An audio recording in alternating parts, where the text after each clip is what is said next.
अवैध कैसे घोषित होता है।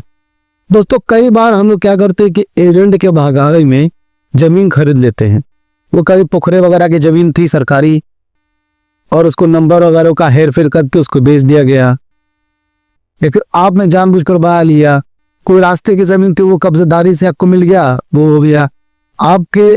यहाँ तक कि जब आपका सर्वे होगा जमीन का, जो भी सरकारी सर्वे होता है, आपके घर का नंबर, जो घर की जमीन का नंबर है और नक्शे से मेल नहीं खाता है, तो भी आपको आ सकता है। यहाँ तक कि अगर आपकी जमीन 1360 वाले जी की, मैं आपको एग्जांपल दे रहा हूँ, अगर आपकी जमीन 1360 स्क्वायर फीट डॉक्यूमेंट्स में है और आपने घर मौके पे जाता बना रखा है, यानी कि 2000 स्क्वायर फीट मान लीजिए बना रखा है, तो भी अवैध माना जाएगा।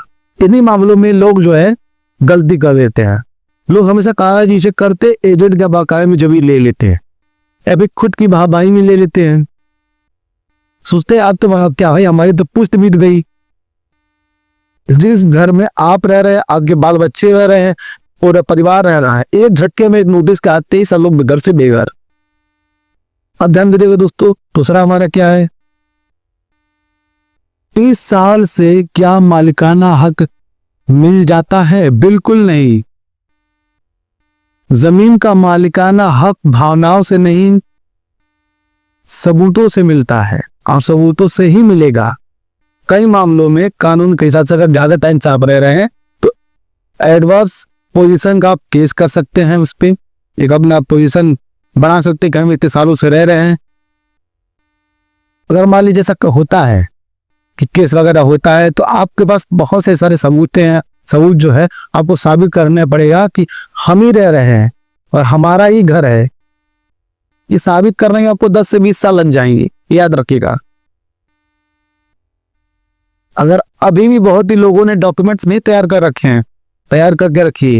यहाँ तक, और हाँ ये भी होता है कि अगर आप घर का जो नक्शा होता है, अगर आपने अच्छे से बनवा करके उसको पास नहीं करवाया है लीगल तरीके से, तब भी आपका घर इलीगल माना जाएगा। ये भी होता है उसमें। इन सही मामलों में जो है आपको बहुत ही ध्यान देना होता है, क्योंकि जितनी कानूनी प्रक्रिया है वो सारे पूरे करने के बाद ही आपको घर बनाना है। और भाई साहब अगर ऐसे आ जाए तो मालिकाना हक कभी नहीं मिलता, सिर्फ कब्जा से मालिकाना हक कभी नहीं मिलता, ये आप लोग याद रखिएगा। डॉक्यूमेंट्स मायने रखते हैं, हमेशा आपको प्रूफ मांगेगा कोर्ट, आपको प्रूफ देना पड़ेगा, क्या याद रखिएगा। कौन कौन से प्रूफ मांगेगा, कौन कौन सा आप दे सकते हैं, आगे हम जानेंगे। तीसरा क्या है, आपके पास कौन कौन से सबूत होने चाहिए। अगर आपने